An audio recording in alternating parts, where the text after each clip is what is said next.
Hello everyone मु आज बन कोबी चिल्ली बनवाई मु कौन कली आसते देखिए ये वीडियो रे। मु दीटा पियाज को बड़ बड़ कर काटी देइथिली। आ पियाज काटिले तो जानी आखिर केमती लुह बाहर। पियाज काटला बेले जो मजा सेटा तो समस्ते जानी। मु पियाज को बड़ बड़ कर काटी तापर कंचा लंका को मझे दी फाड़ कर देइथिली।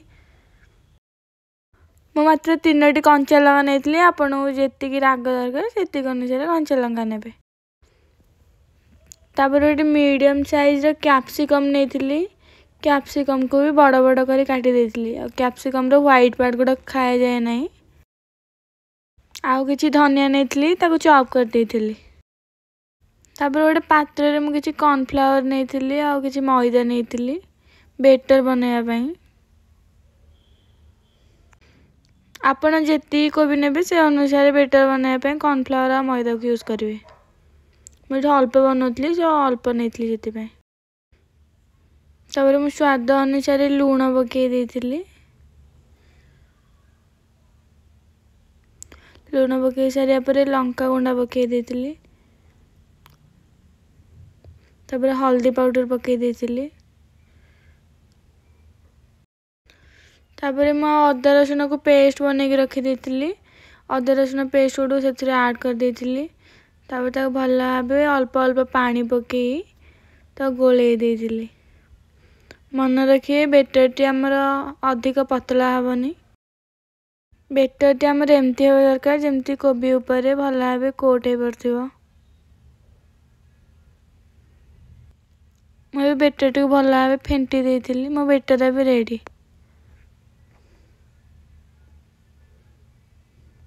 बेटर को किसी समय रेस्ट करने छाड़ देइथिली। मु से भीतर आमर किछि चिप्स छाणी आइतला मु छाणी देइथिली।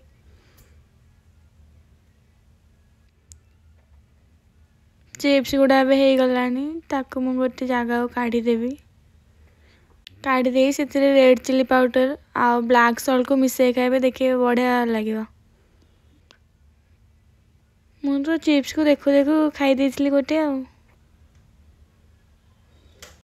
बने की रखी थे बेटर को एबे मुझे गोटे गोटे कोबी को गोले ताको गरम तेल रे छाड़ी देइथिली। एमती गोटे गोटे करी हम पकई देइथिली।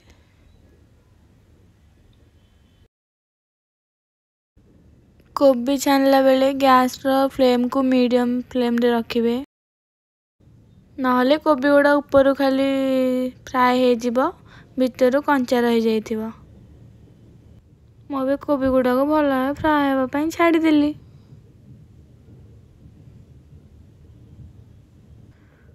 कोबी गुड़ा भल भाव फ्राए हो गलानी मु ताको गोटे प्लेट को काढ़ी दउची। मो कोबी फ्राए पे रेडी। तापर मु से कड़े रु किछि तेल बाहर कर दे अल्प तेल रखी मु छोट छोट करी रसुण को काटी रखी थी से तेल रे पकई देली। काटिक रखी दिया पियाज गुड़ से ऐड कली।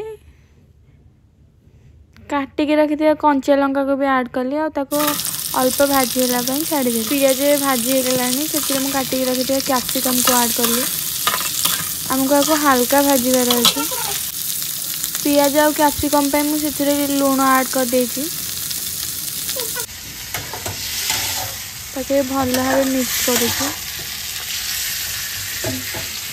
पियाज आ कैप्सिकम को आमको अल्प घषार अच्छे कहीं चाइनीज फूड रे हाफ रहा दरकार कहीं सेमती ही टेस्टी लगे।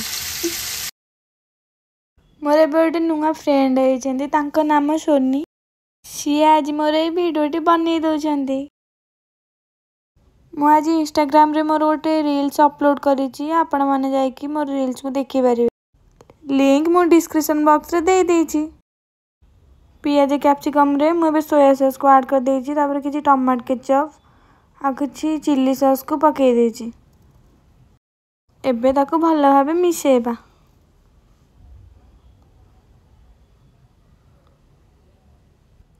भल भाबे मिसी गलानी। एबे छाणी की रखी थिबा कोबी गुडी को सेतिर ऐड करबा। ऐड करी भल भाबे मिसेबा। आपण देखि पारथिबे मोर कोबी चिल्ली रेसिपी बढ़िया देखा जाउछि। कोबी चिल्ली एबे हमर रेडी। एबे गैस रो फ्लेम को ऑफ करी मुझे किसी धनिया को पकई देछि। आपन को जदि मोर ए रेसिपीटी भल लागिला तो मो चैनल को लाइक शेयर सब्सक्राइब करिवे। Thank you.